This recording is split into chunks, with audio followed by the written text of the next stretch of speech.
Bien, ya tenemos con nosotros a nuestro invitado, por supuesto, don Daniel Prieto Vial. Tanto tiempo, Daniel, sin vernos. Gusto de saludarte, amigo mío, y tenerte en el canal una vez más. Hola Arturo, qué gusto verte. Disculpa que me haya demorado, pero parece que tenía StreamYard, no por Chrome, sino que por otro lado, tuve que pedirle a mi asesor de computación que me orientara. Yo estaba medio perdido, así que por eso que me atrasé, pero yo estaba justo a las 10:30 en punto. Está Y ahora ya bien, está estoy bien. 16 minutos atrasado. Está bien, pero en realidad a una persona como usted, mi estimado amigo, se le dan ciertas garantías, así que bien por eso. Oye, estábamos viendo, Daniel, precisamente una tremenda mega manifestación que hubo hoy día en Colombia contra Gustavo Petro, y también porque estaba poniendo una terna de 13 magistrados, tres jueces de la Corte Suprema, para que lo beneficien a él, y el pueblo entero se ha levantado, pues, miles de personas en la calle, tanto en Bogotá como en Medellín, y Es efectivamente, una plaza frente al Palacio de así es, Gobierno. del Palacio de Justicia en realidad. Así que eso es lo que estábamos viendo antes que tú llegaras, y ¿Palacio de Justicia está al lado del Palacio de Gobierno o no? ¿O ahí distinto? está, cerquita. Perdón, está cerquita, perdón. Sí. Oye, pero Daniel, oye, gusto tanto tiempo de campañas políticas que no nos veíamos. Igualmente, Arturo. Yo de repente te sigo, así que es como si te viera todos los días.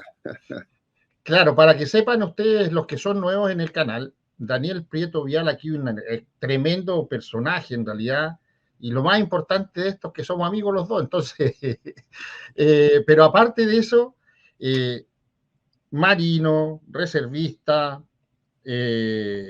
fuerzas especiales, ¿qué más? Economista, estuvo ahí muy cerca, casi muy cerca de Sebastián Piñera, así que tenemos muchas cosas que hablar. También mucha cosa de historia, ¿sabe Daniel? De defensa, estuvo participando con Cardoen, estuvo en la Antártida siendo muy pequeño y después ya en el conflicto del 78 también estuvo movilizado. Por lo tanto, nos une una gran cantidad de anécdotas y de cosas que hemos conversado ambos y hemos eh, compartido en realidad. Así que Daniel, un tremendo gusto de que estés nuevamente acá en el canal, y lo más probable es que si se nos dan los tiempos y las condiciones, estemos haciendo programas más seguidos para poder, ¿cierto?, ir ilustrando a la gente con los temas que tú también dominas. Eh, Hay varias cosas pasando. No sé si tú estás enterado del convenio que se hizo entre Chile y Venezuela con respecto al traspaso de información.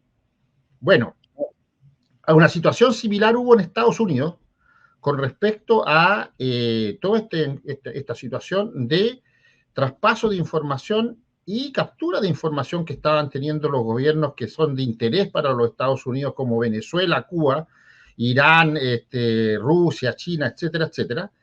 Pero entra Venezuela, y ahí justamente donde Monsalve fue a hacer un convenio supuestamente de intercambio de información que lo más probable va a terminar con otro tipo de cosas. Pero antes de enlazar, de que tú des tu opinión, vamos a poner lo que está pasando en Estados Unidos para que la gente vea que el efecto mariposa, el que estábamos hablando hace un tiempo atrás, una semana atrás, es lo que pasa en un lugar se puede ver reflejado perfectamente en otro. Por lo tanto, lo que nos pasó a nosotros con Monsalve, Chile y Venezuela, también le está pasando a Estados Unidos con los países de interés. Eso quiere decir que son países que están tratando de sacar información. Y esto es lo que un pequeño informe de Estados Unidos para que entremos en contexto. Emitió una orden ejecutiva para proteger la información personal, financiera y de salud de los ciudadanos. La intención es evitar que los datos personales sean comercializados por empresas que trafican con esa información.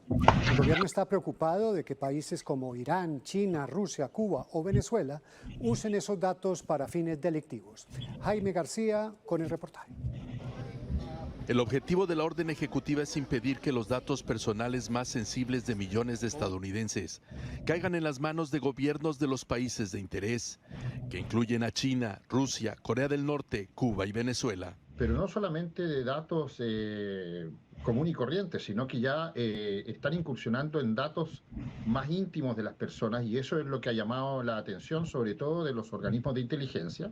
La orden instruye a los departamentos de Justicia y de Seguridad Nacional expedir reglas para evitar que datos personales sensitivos, como datos biométricos, historial médico, información financiera y domicilios, caigan en las manos de servicios de inteligencia extranjera o de compañías controladas por gobiernos foráneos. Inclusive datos de personal de las Fuerzas Armadas y policiales y de algunos otros servicios de interés para el país también. El principal riesgo no solo son las compañías legítimamente establecidas para la recopilación de datos personales, sino también aquellas que han formado ya un mercado subterráneo.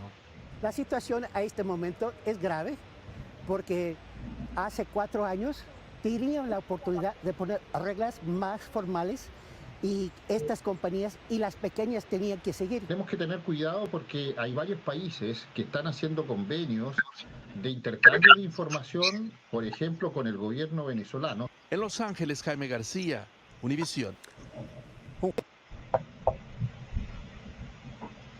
Estimado Daniel, ¿cuál es tu apreciación con respecto al intercambio de información? Acá en los Estados Unidos es un tema de seguridad nacional. En realidad, el presidente Biden hace un par de días atrás llamó a todos los especialistas al centro de Washington, en el fondo a la Casa Blanca, para hablar sobre este tema de lo que es el manejo de datos y el manejo de la información clasificada.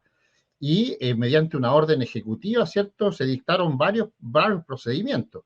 Si el presidente Biden en los Estados Unidos está preocupado por este tipo de situación, todos los demás presidentes estaban preocupados porque se hizo un sondeo a nivel internacional, exceptuando Chile. Chile parece que es está en una burbuja y tiene todo el sistema manejado al lote en realidad. ¿Cuál es tu apreciación de lo que está ocurriendo en Chile, Daniel? Bueno, nuestro gobierno está vinculado al régimen bolivariano, al foro y al grupo, y desde luego al régimen de Venezuela.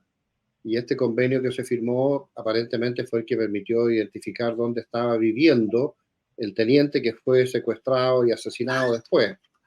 Entonces, aparentemente, esos datos le permitieron a los servicios de contrainteligencia o de inteligencia o al Tren de Aragua, a quien haya sido, ¿no?, porque todavía se está investigando eso, a Venezuela para capturar y asesinar a este teniente. Oye, Daniel, pero también esto todo es una cadena de cosas en realidad desde nuestro punto de vista, y hay una situación que es creada por las fronteras abiertas desde el gobierno de Michelle Bachelet hacia adelante, que tiene mucha culpa de todo lo que está ocurriendo. De hecho, para que la gente sepa, esta corriente o esta onda de traer haitianos al país también es una onda que se está viendo en diferentes otros países, llevando gobiernos de izquierda, llevando gente de África a sus países, en realidad. Y nos ha llamado mucho la atención cuál es la idea de ir transformando todo esto. Pero yo quiero llevarte al video que anda corriendo y que lo más probable es que tú lo analizaste, es del convenio con Bolivia. Chile, cierto que en septiembre del año pasado comienzan las conversaciones, y en enero ya definitivamente se toma la decisión de un corredor para Bolivia. Pero lo más grave de todo esto es que supuestamente los vehículos, especialmente los camiones, tendrían orden de no ser revisados, de no ser chequeados. ¿Cuál es tu opinión, pero en profundidad, de esta situación, tú que conoces todo el conflicto que hay en la zona norte de nuestro país? Sí, yo me estaba enterando hace poco de esto.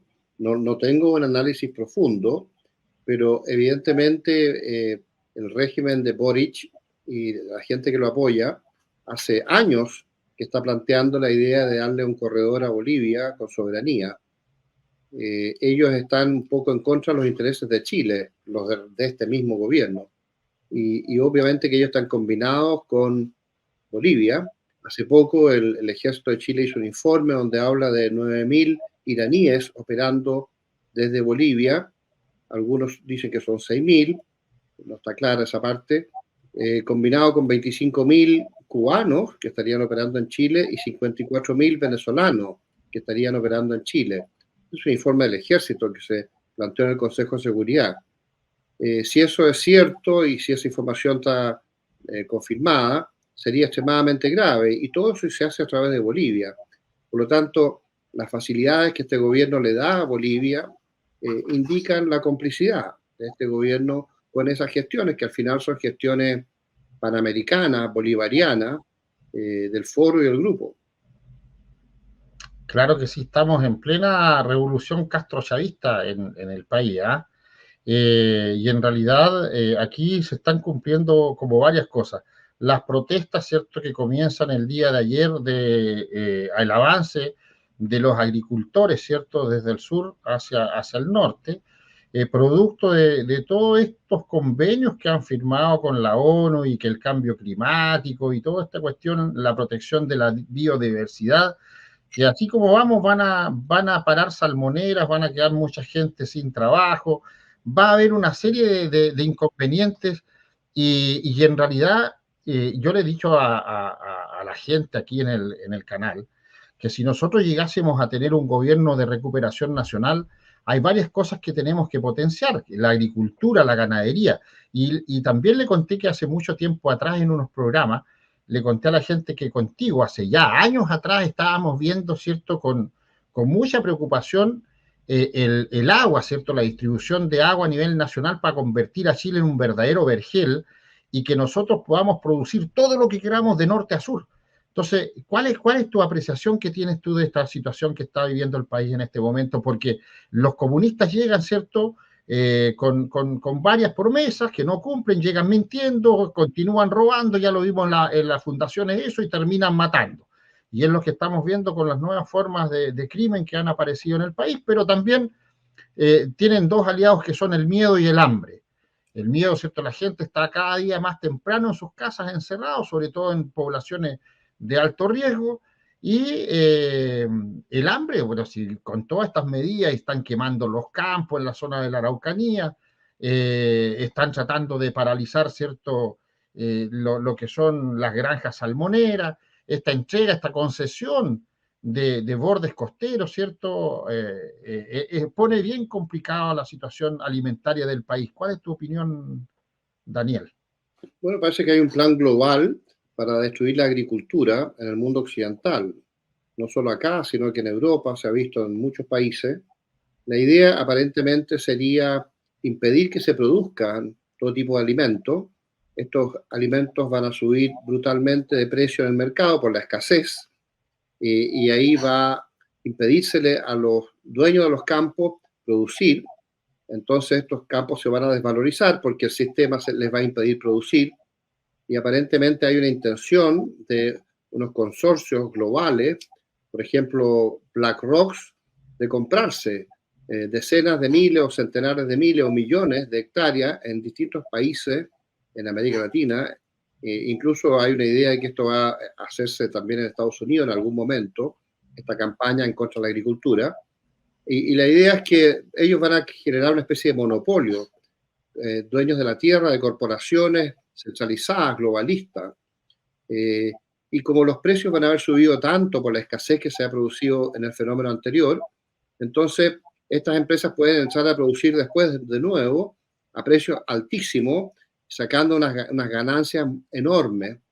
Y de paso se va a empobrecer a la población mundial porque la gente va a hacer cualquier cosa por comer y va a pagar lo que sea por comer. Por lo tanto, se va a producir un drenaje de recursos y de ingresos disponibles para la gente, que los va a empobrecer masivamente en Europa, en América Latina, en Estados Unidos el día de mañana, si es que esto se logra. Y bueno, esta campaña hasta ahora se ha estado deteniendo, pero está ahí en la lucha, ¿no? Y ha llegado a Chile. Y una de las otras facetas que se está viendo también, como tú muy bien dices, es la de los salmoneros, que es otra fuente de alimento, ¿no? Ahora se han sacado unas leyes extrañas en que se ha capturado gran parte de los canales para unos supuestos indígenas que son los dueños de los canales, la ley Lafkenche, tengo entendido que se llama, para impedir que las salmoneras puedan renovar sus permisos para operar en esa zona, porque produciría un daño masivo de desempleo. Como tú muy bien sabes, lo viviste allá, estuvimos juntos en esto, las salmoneras han sido una fuente de inmensa riqueza para la zona. De hecho, la riqueza ha sido tan grande en la zona que prácticamente la pobreza ha ido desapareciendo en todas estas zonas de los canales. Bueno, eso se puede revertir ahora, si es que ellos le impiden a los salmoneros seguir explotando, como lo ha estado haciendo hasta ahora, generando tanta riqueza y tanta fuente de alimentación para el mundo.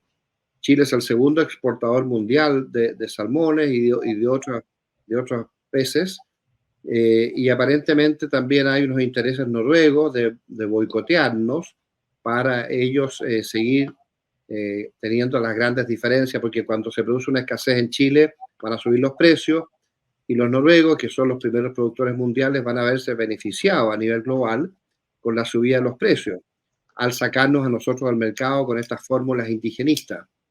Así que es muy grave, por supuesto que los salmoneros están reaccionando, y no sé qué tan fuerte están reaccionando, pero es otra arista más de estas campañas de este gobierno por destruir la economía y por producir una especie de empobrecimiento brusco de Chile, a pesar de que el gobierno está tan desprestigiado, pero todavía le quedan 2 años y todavía pueden hacer mucho daño. Claro, yo recuerdo en los años 90, ¿te acuerdas? Cuando llegamos en un momento a ser el número 1, productor número 1 de salmones, pasamos a Noruega y ¿Ya? después hicimos un convenio con Noruega y nos unimos, pero ahí hubo un problema. Yo recuerdo bien porque yo era jefe de seguridad de todo lo que eran las salmoneras, hasta Coyhaique mismo. ¿Ya? Entonces, porque con mi empresa, yo tenía una empresa que brindaba servicios de seguridad y protección a lo que eran las forestales, las empresas multinacionales, etcétera, etcétera, y también a todo lo que era la red de salmoneras, la asociación de salmoneros. Y Japón nos estaba comprando, ¿te acuerdas que era nuestro principal comprador de salmón, Japón? Y llegó un momento en que fue muy sospechoso que Japón comenzó a comprar mucho salmón. Y yo, en realidad, por casualidad, les dije a la gente de la asociación, cuidado, porque Japón se está sobreabasteciendo y va a llegar un momento en que no va a comprar más y va a bajar el precio. Y dicho y hecho, pasó eso y hubo un grave problema. Pero también después tuvimos en el gobierno de Michelle Bachelet, ¿te acuerdas? Tuvimos la crisis de los salmones cuando se enfermaron, ¿cierto? Les dio ahí un asunto. Y que los imbéciles, porque vale la pena decir así, los imbéciles dijeron que en el gobierno de Michelle Bachelet, que el problema de la muerte de los salmones y lo que estaba ocurriendo, las pérdidas que tuvieron, era culpa del gobierno militar. Yo recuerdo tan bien ese comentario que salió, pero tan estúpido, y yo pregunto, digo, oye, ¿por qué dicen que el problema es del gobierno militar? No, porque en el gobierno militar se crearon las salmoneras. Mira la estupidez, o sea, ¿a qué punto hemos llegado en realidad?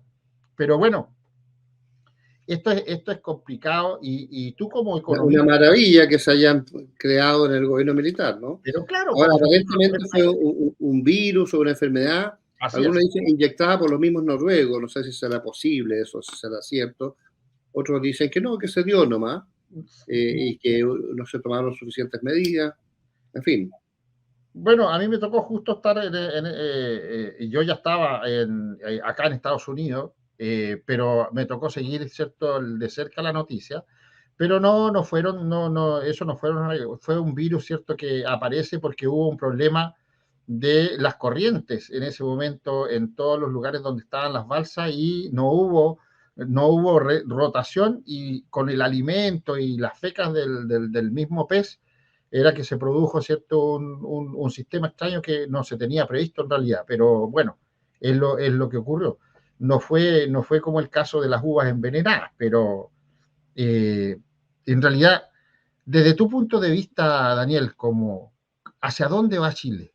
Así como estamos, ¿hacia dónde vamos? ¿Qué nos espera como ciudadanos? Mira, yo soy optimista porque la población está muy en contra del régimen. Este gobierno sacó 54, 55% del electorado en la elección presidencial. O sea, Boris tuvo mucho apoyo en esa elección presidencial. Sin embargo, ahora no pasa el 30%, a veces están el 28, 29, 30, en torno a eso. El 70% de los chilenos están en contra del régimen. Y la mayoría de la gente que está en contra del régimen es de los estratos más bajos, porque son los que más han sufrido. Hay una especie de intelectualidad media sofisticada de jóvenes de clase media alta o clase alta que todavía son muy de izquierda y apoyan al régimen, una cosa bastante rara. Una soberbia intelectual, diría yo. Claro, claro. Pero la gente del pueblo está muy en contra del régimen, muy en contra del régimen. Así que, de cierto modo, Chile como que se salva del comunismo y estos movimientos globalistas y bolivarianos, ¿no?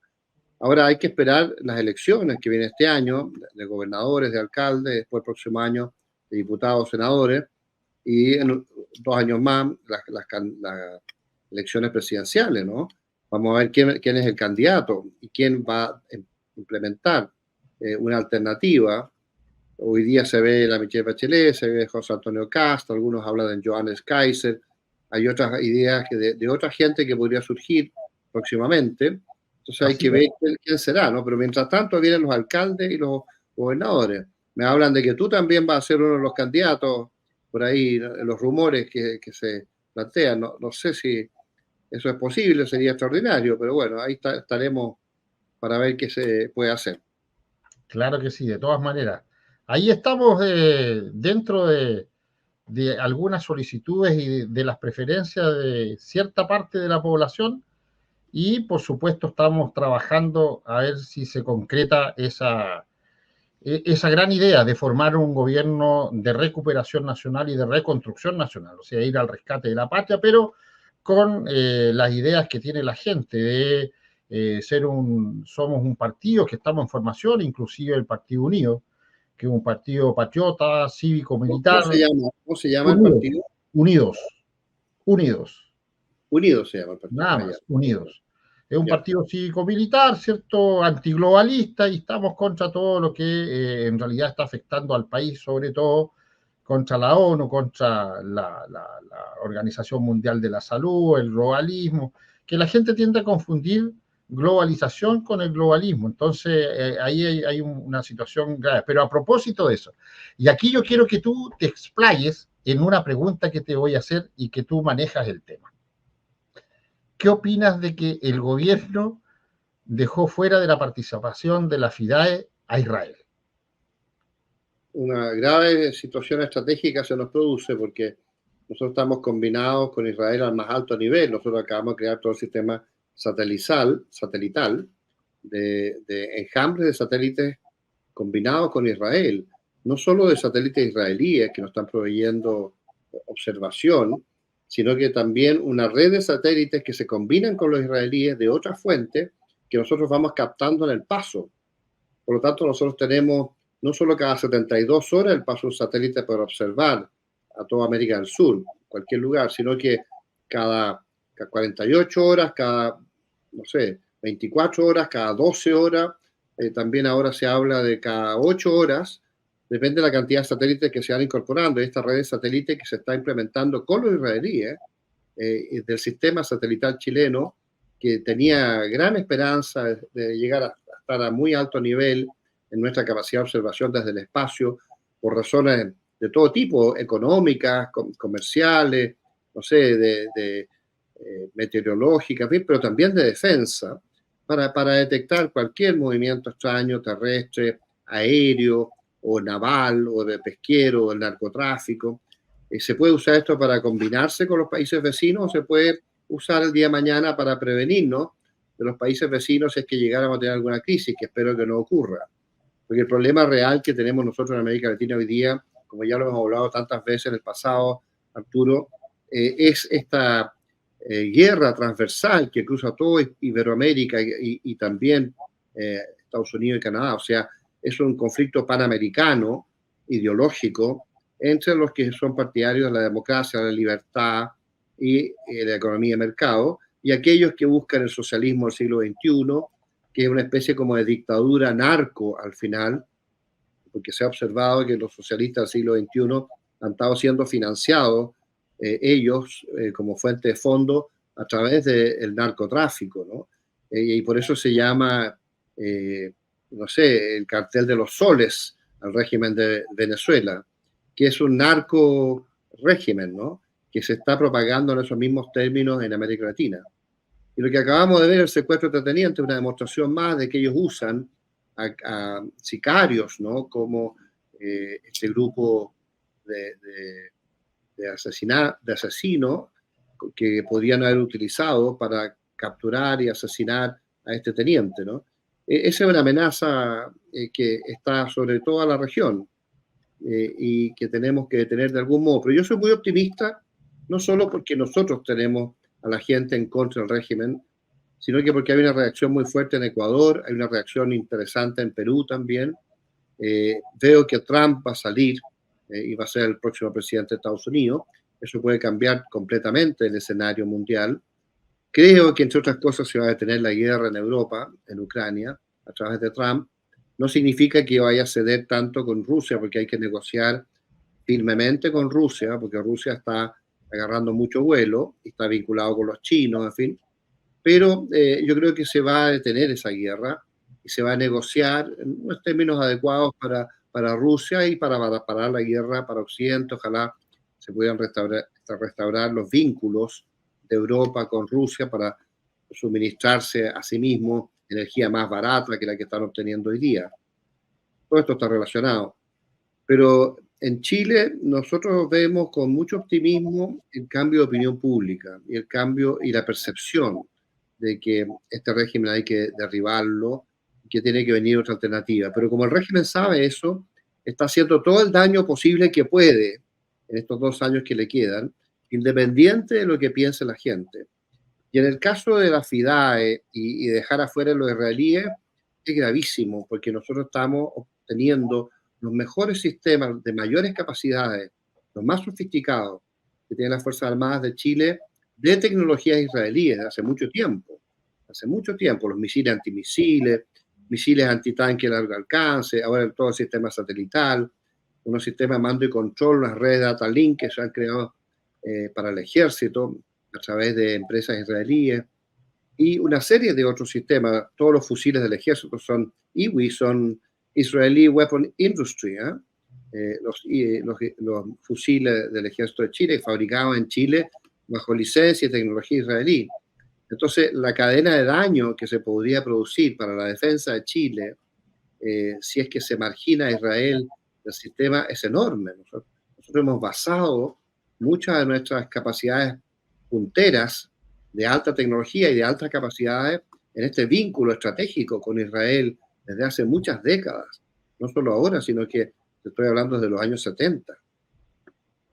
Sí, bueno, y con respecto a la parte satelital, a mí me tocó directamente estar involucrado el año 2012 en la pérdida de un satélite que iba a ser donado por la NASA a Chile y que en realidad cuando se hizo esta reunión internacional, donde la NASA da la posibilidad de que Chile tuviera este satélite de prospección minera en realidad y de investigación científica, el representante de Chile que envió a la embajada en ese entonces dijo que Chile no necesitaba el satélite en realidad, qué imbecilidad más grande, y además estaban entregando la NASA y 50 millones de dólares para capacitación de los científicos que iban a hacer uso del satélite y de cómo operar y cómo, ¿cierto?, obtener la información y del máximo de provecho que se le podía sacar. Entonces, nos perdimos eso y el satélite se lo llevó Perú. Perú dijo, ok, si Chile no lo quiere, nosotros nos interesamos. Él dice, de inmediato la NASA comienza a hacer la gestión con Perú. Eso pasó el 2012, lo sé perfectamente, porque la información la tuvimos de la fuente directa de quienes estaban participando ahí con la Agencia Chilena del Espacio. Así que Chile se ha perdido oportunidades, pero como bien dices tú, tenemos un grave problema porque ¿qué va a pasar cuando se necesiten repuestos de los elementos israelíes que tienen nuestras Fuerzas Armadas? ¿Qué va a pasar con el intercambio de capacitación, de formación, de mantención de todos los elementos, ¿cierto?, tanto de comunicaciones como de armamento? El problema es ese.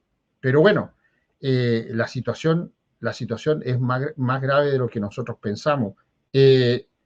Pero no solamente eso, los errores que ha cometido el gobierno, sino que en realidad la gente tiene que entender, tú fuiste o eres profesor en universidades con respecto a la parte económica, y un asunto es la parte política y las ideas que puedan tener las personas, pero otra parte es aislar al país de la parte comercial, que no tiene nada que ver una con la otra. O sea, yo creo que se están equivocando ahí, o estoy yo equivocado, Daniel.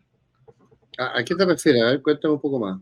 Porque la gente piensa que por tener ideas diferentes tú no puedes hacer comercio con los otros países, y siendo que yo estoy siguiendo la idea de mi general Pinochet, que estando en una reunión con él nos dice claramente a nosotros: ustedes saben lo que yo pienso de los chinos comunistas, pero si logramos venderle una manzana a cada chino, tenemos solucionado el problema de comercio de Chile, y tenemos asegurados los ingresos al país. Entonces, eso nos dio a entender de que en realidad una cosa es el pensamiento o la tendencia política que tengan los países, y otra cosa es el comercio mundial que tiene que seguir haciéndose en realidad. No nos podemos aislar nosotros. Sí, bueno, hay toda una idea de que China está en una maquinación con el Foro de Sao Paulo, el Grupo de Puebla en contra de nosotros. Yo soy de la teoría que los chinos están luchando por sus intereses, y nosotros tenemos que obviamente preocuparnos de nuestros intereses y negociar claramente con China para que no nos pasen a llevar. Pero China no está en esa conspiración con la extrema izquierda iberoamericana. Ellos están luchando por sus intereses. Ahora, si se sienten amenazados por Estados Unidos, ya desde la época de Trump y después, por los problemas de Taiwán o el Mar del Sur de China, o el vínculo indirecto con Corea del Norte, Corea del Sur, en fin, Japón, eso son problemas geopolíticos naturales que se le produce a una potencia que se está convirtiendo en superpotencia y que tiende a ser la superpotencia dominante del mundo, pasando a Estados Unidos o no, o en paralelo a Estados Unidos por algunas décadas futuras. Estados Unidos se siente muy amenazado por eso, y reacciona o sobre reacciona a veces. Pero nosotros tenemos que buscar una cierta neutralidad en todo esto, y tenemos que mantener el comercio con China, como tú dices, porque en nuestros intereses a nosotros nos conviene China como gran mercado. Y ellos además nos proveen de muchos productos a nosotros. O sea, el intercambio que hay con China es positivo para Chile y para ellos. Yo me acuerdo, habiendo hablado con algunos miembros de la embajada y con otros personajes, porque ellos son muy herméticos, pero cuando ya están más en confianza, los chinos dicen que a ellos les gustaba el régimen de Pinochet y que no pueden creer que exista este nivel de descontrol y desorden con los gobiernos de la Michelle Bachelet, incluso con Piñera, que no apoyaba a sus policías y a sus fuerzas armadas, y para qué decir ahora con Boric. Y ellos tienen una muy mala impresión de lo que pasa en Venezuela o en Nicaragua o en Cuba, a pesar de que ellos se vinculan con estos países porque les gusta torear a Estados Unidos por los intereses de China, ¿no?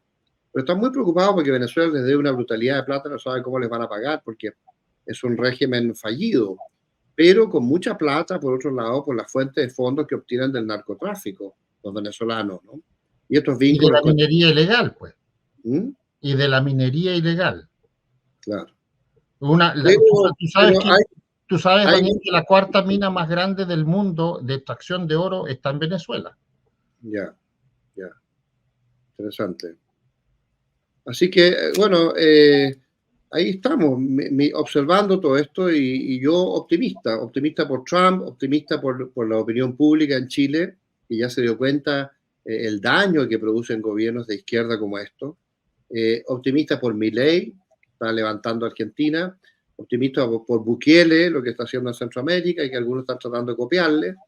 Bueno, y está muy gravemente desafiada la situación de Colombia, ¿no? Pero Ecuador y Perú ya reaccionaron, ¿no? Y nos falta a nosotros reaccionar. Claro que sí. Y a la voz de Dios, patria, familia y libertad están pasando muchas cosas, inclusive en Estados Unidos ya se está hablando de también, ¿cierto?, de la comunidad latina y del gran peso que está tomando. De hecho, ayer fue el supermartes, donde se presenta Trump y Biden, y con una clara ventaja del presidente Trump. Veamos un poquito lo que pasó.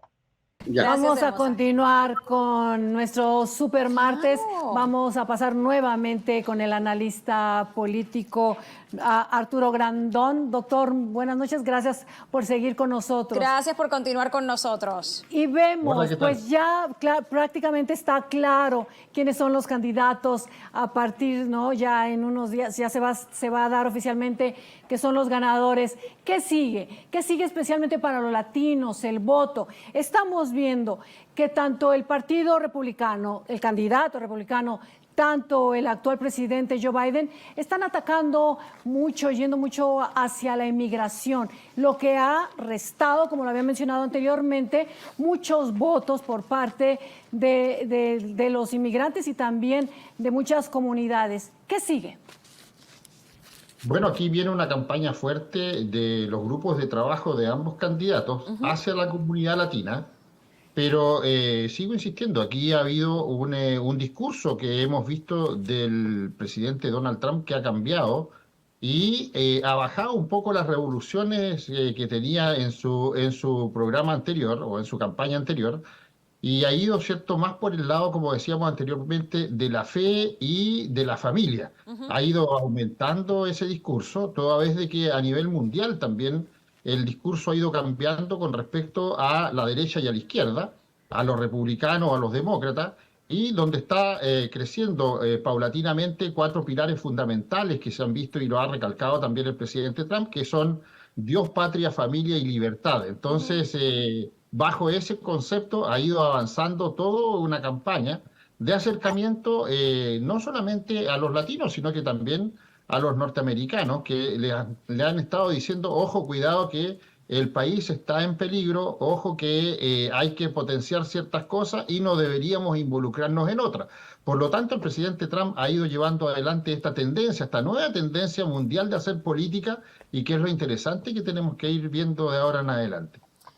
Doctor Arturo Grandón, sabemos que tanto los dos precandidatos o los dos candidatos a la presidencia en noviembre levantan la crisis migratoria o lo que sucede actualmente en inmigración como bandera de campaña, pero muy lejos quedaron los inmigrantes como economía del país. ¿Qué sucedió con todas esas plazas de trabajo que necesita este país para reactivarse? La industria hotelera, la industria de los restaurantes, de servicios, donde puede ser totalmente completa por esas miles y miles de personas que esperan una oportunidad de trabajo. ¿Qué va a suceder con los Dreamers, por ejemplo? Son cientos de miles de personas que podrían activar la economía de este país y sin embargo la inmigración está siendo utilizada como un arma para tirarse tanto a uno como el otro.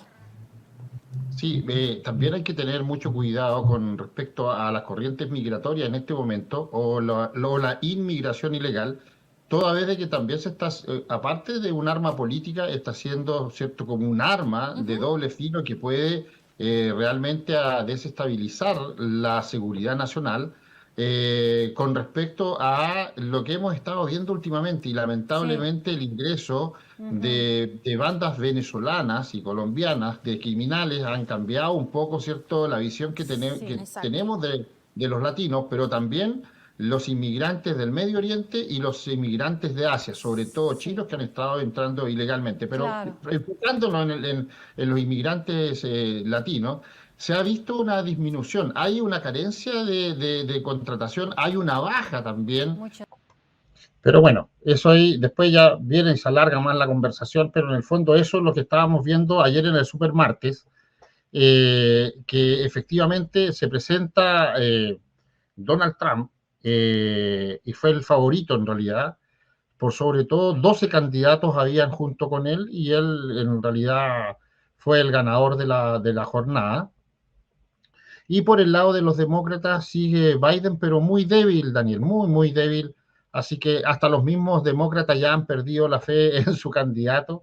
Así que lo más probable, independiente de que tiene todos estos juicios y toda esta polémica que se ha armado en torno al presidente Trump, pero también la Corte Suprema ha pasado por sobre la Corte, ¿cierto?, de los estados que han vetado al presidente y han dicho que no, que él puede seguir en la campaña, ¿cierto?, presidencial. Así que optimista, todos los que estamos trabajando porque el presidente Trump salga reelecto de nuevo, estamos bastante optimistas para que ahora, este fin de año, sea elegido nuevamente en otro periodo presidencial el presidente Trump. ¿Qué opinas tú de eso, Daniel? Las elecciones son en noviembre, ¿no es En cierto? noviembre, sí. En noviembre Sí. acá en los Estados Unidos, las elecciones presidenciales, y hay 86 países que cambian de presidente este año. Ya Mira, Milei fue uno, Bukele, que se reeligió, fue otro, y Bukele se reeligió con un 87%. ¿Ah?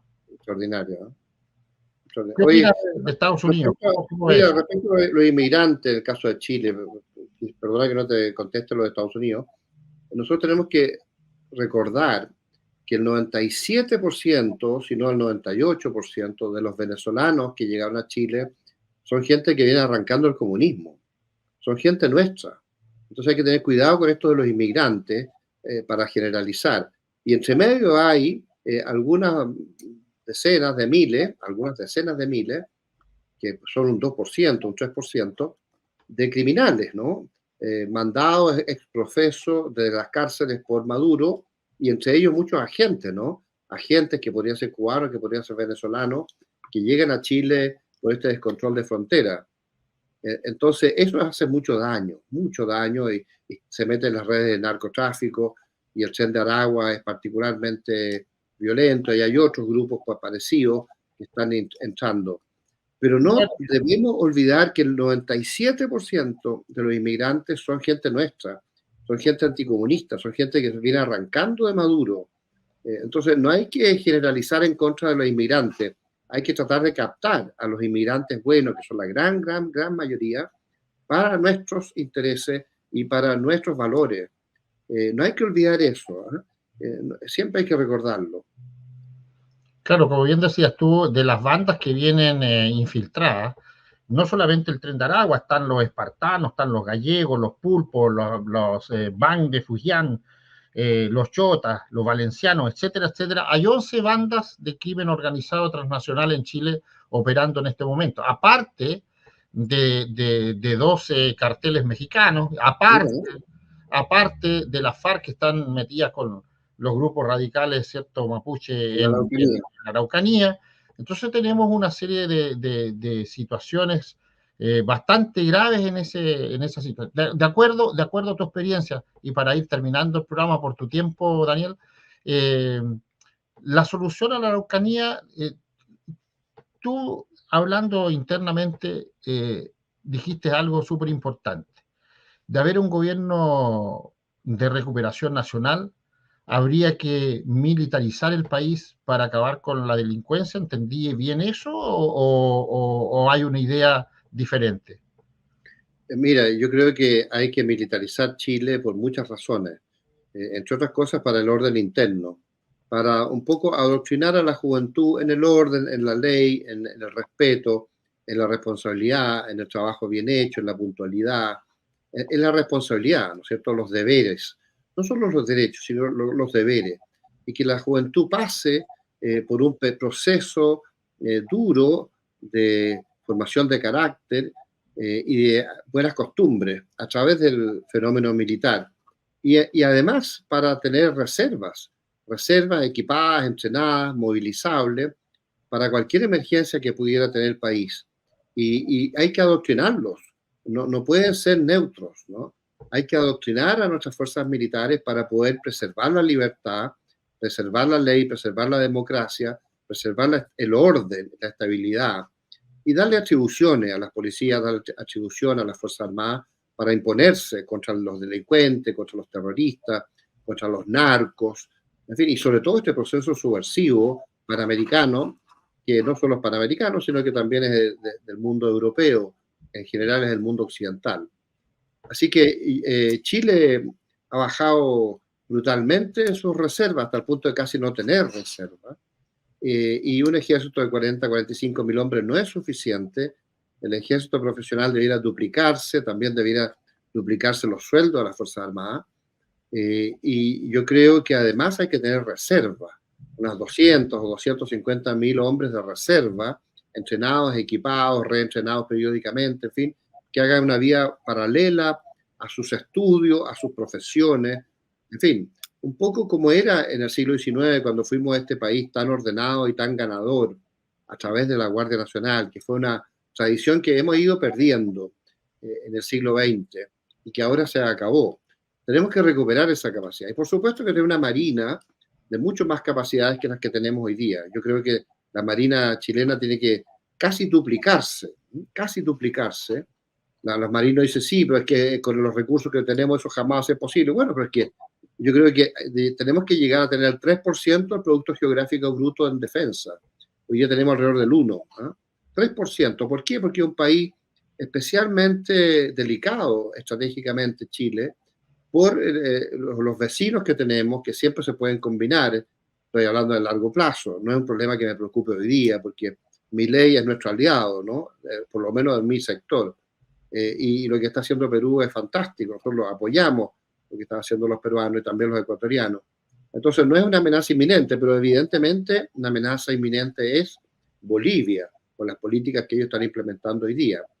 Pero el día de mañana, la dinámica a largo plazo, siempre puede haber una crisis con Perú, Bolivia, Argentina, y Chile tiene que superar y ganar un conflicto contra los 3 países vecinos que se diera.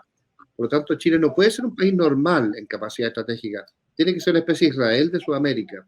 Tiene que ser un país de capacidades muy superiores a lo normal para poder persistir, existir, evitar los conflictos en el futuro. Porque si nosotros somos muy fuertes, no vamos a tener conflictos con Perú o con Argentina. Vamos a ser líderes y ese liderazgo militar lo podemos aprovechar para combinarnos con Argentina y con Perú para otros propósitos globales, ¿no? Para defender nuestro comercio exterior de larga distancia, en el caso peruano, para proteger el Pacífico de distintas formas, en fin.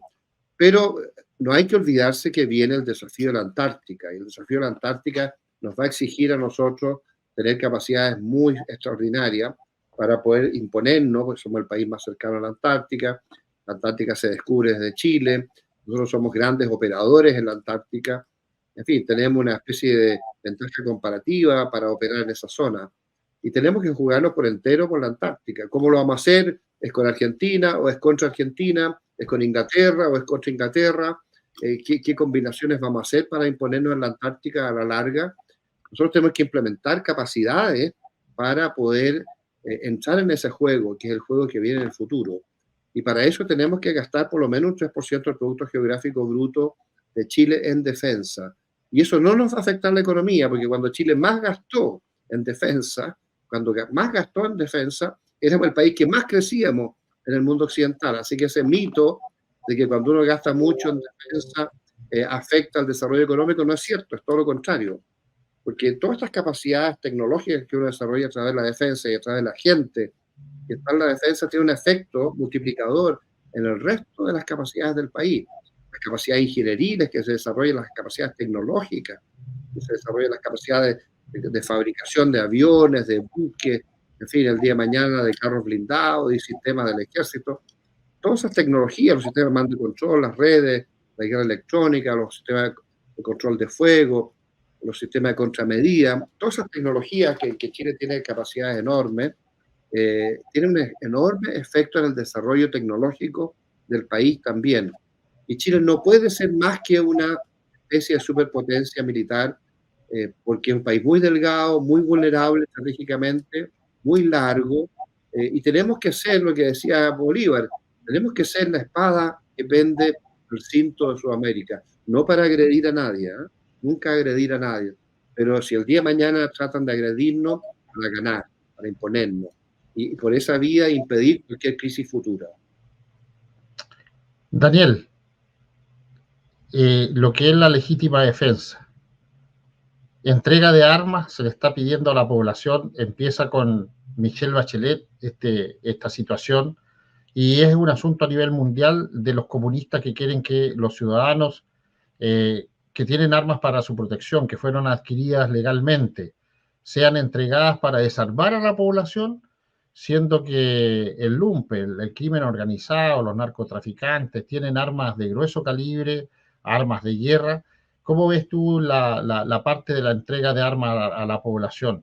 ¿Corresponde o no corresponde? Porque se está tratando de hacer hasta en forma legal con las instituciones, ¿cierto? En el caso de Chile, comandancia de guarnición, de ejército, carabineros, etcétera. prácticamente presionando a los ciudadanos que tienen armas, ¿cierto?, legalmente adquiridas y que cumplen con todas sus medidas de seguridad y para que las entreguen. ¿Cómo ves tú esa parte, Daniel? Sí, estoy de acuerdo contigo. A mí me da mucha pena que Carabineros haya entrado en este juego, porque Carabineros es partidario de que los civiles entreguen las armas. Eso es un enorme error de Carabineros. Ellos le están entregando las armas a los enemigos de los Carabineros. La misma gente que en otra época, hace pocos años, estaban quemando Carabineros, son los que le están dando las órdenes de que los Carabineros desarmen a la población civil.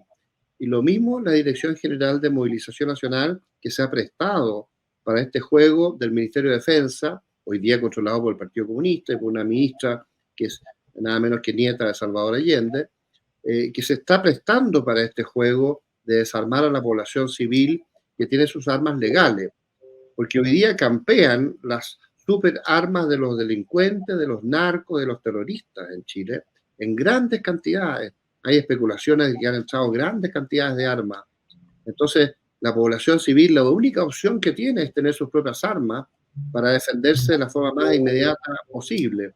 Y Carabineros no se debiera prestar para este juego porque se está dañando a sí mismo, se está dañando a Carabineros al impedir que la gente que es responsable, que tiene armas inscritas, pueda operarla. Pero le han puesto tantas cortapisas y le han complejizado tanto a la ley que le están haciendo la vida imposible a la gente que tiene armas legales.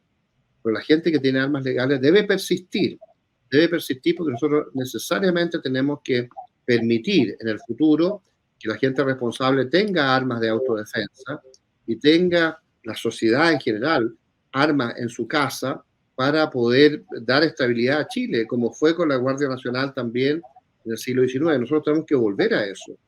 Darle armas a la gente para que se pueda defender legalmente y que las armas estén en manos de la gente responsable y no estén en manos de los delincuentes. Carabineros debería preocuparse de los delincuentes, de los narcos, de los terroristas, jamás de la gente que tiene sus armas legales para defender su casa o su familia. Claro que sí, estoy completamente de acuerdo, soy partidario de... acá la segunda enmienda nos dice que podemos tener todas las armas que queremos, y no por eso vamos a andar disparando ni haciendo mal uso del armamento. Eso nunca ocurre porque la gente que tiene armas legales es súper responsable. Así es, así es. Oye, y lo último, un nuevo gobierno para recuperar Chile, más de la tendencia portaliana. Claro, un régimen de orden militarizado, con doctrina, pero que proteja la democracia, que es nuestra tradición, una democracia con orden y con estabilidad, y por supuesto que bajando los impuestos para incentivar la inversión, hacer crecer la economía, sacar a la gente de la pobreza, liberalizar la economía todo lo que se pueda, en ningún caso impedirle a los agricultores desarrollarse o a los salmoneros desarrollarse, y orientarnos un poco al desarrollo tecnológico, convertir a Chile en una especie de centro de alta tecnología en Sudamérica, que es la próxima etapa que nos falta. La inteligencia artificial, la robótica, no sé, en las Fuerzas Armadas, todo este sistema de los drones, una Fuerza Armada con drones, dronizar las Fuerzas Armadas, que es una tendencia muy fuerte que viene en el mundo, y nosotros no nos podemos quedar atrás de eso. Y por supuesto que recuperar los vínculos con Israel, que ha sido nuestro aliado estratégico de siempre, eso no se puede perder. Y es una brutalidad que un gobierno como este, que tiene tanto rechazo, haya planteado esta destrucción de los vínculos de Chile con Israel. Y tú hablabas del agua, ¿no? Nosotros tenemos que restablecer las carreteras hídricas, convertir a Chile en un vergel y entrar en este proceso de sacar agua en la salida de los ríos y llevarla al norte por tuberías por la costa y mezclarla, no sé, con desaladoras que suban agua por las cuencas. Y en cierto modo yo volvería incluso a otras formas de energía, no solamente molinos y paneles solares, que sale muy caro al final. Es más limpio, pero sale muy caro al final.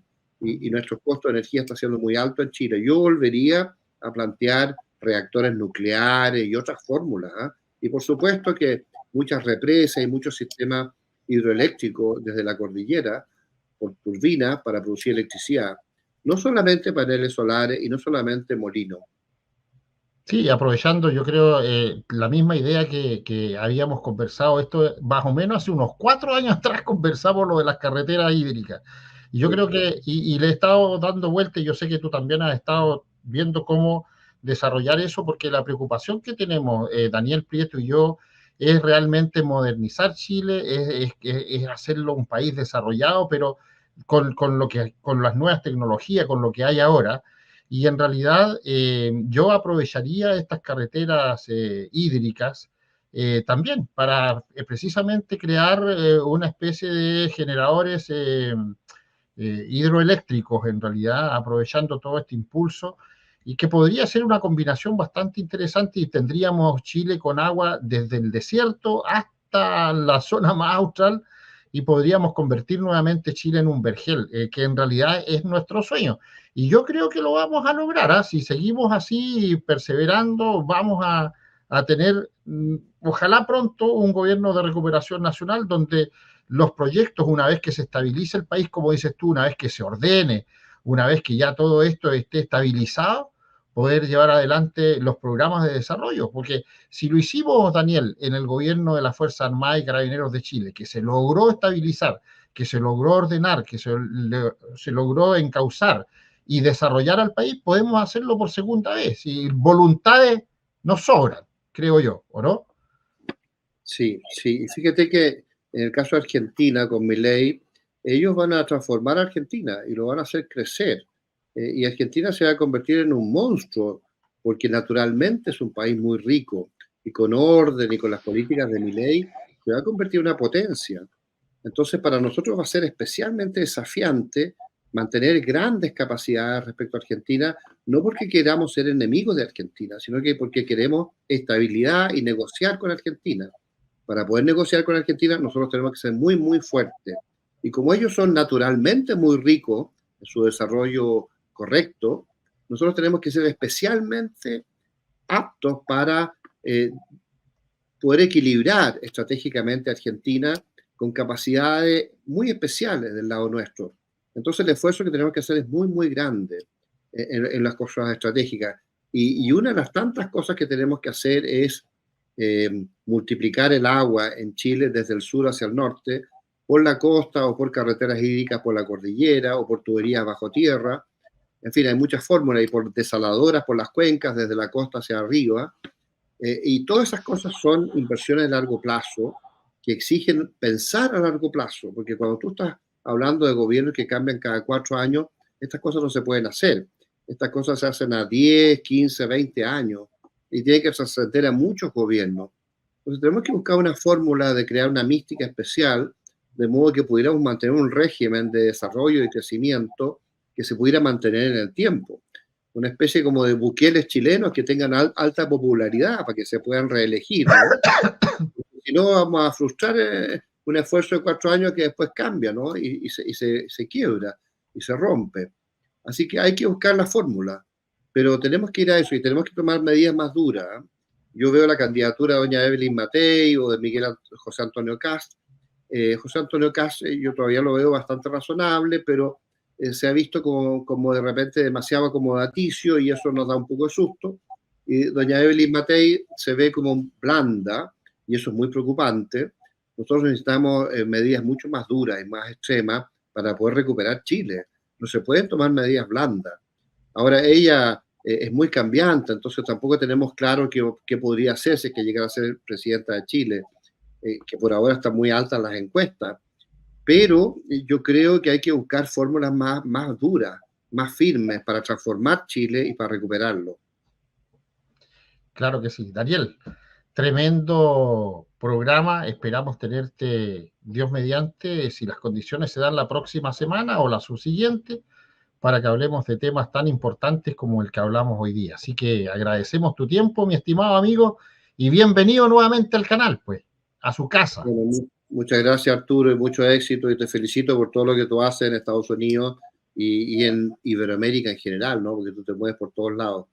y lo que has logrado, no sé, con Bukele, ¿no? En que me han dicho que tú tienes un rol muy importante ahí en haber ayudado a implementar ese régimen, ¿no? Que es un ejemplo para todos nosotros.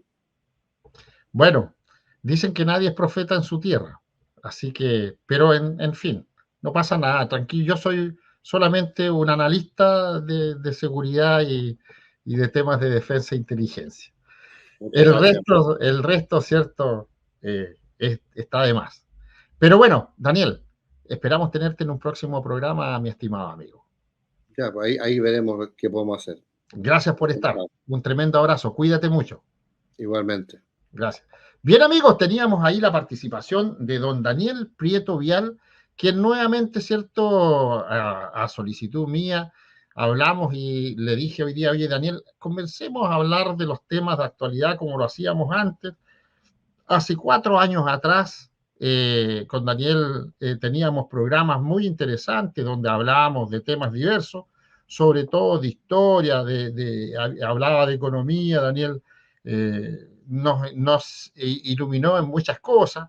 Es una persona que tiene amplios conocimientos y también grandes contactos, ¿cierto?, a nivel internacional. Así que yo creo que gente como él, gente como don Hermógenes Pérez de Arce, le estuvo viendo todo un programa que hizo Daniel cuando estuvo hablando sobre la vida de Sebastián Piñera, y ahora Hermógenes Pérez, cuando sale en sus programas, dice, don Daniel Prieto Vial dijo de Piñera esto, don Daniel Prieto dijo esto de Piñera, y él ahora lo tomó, y ahí está Daniel Prieto.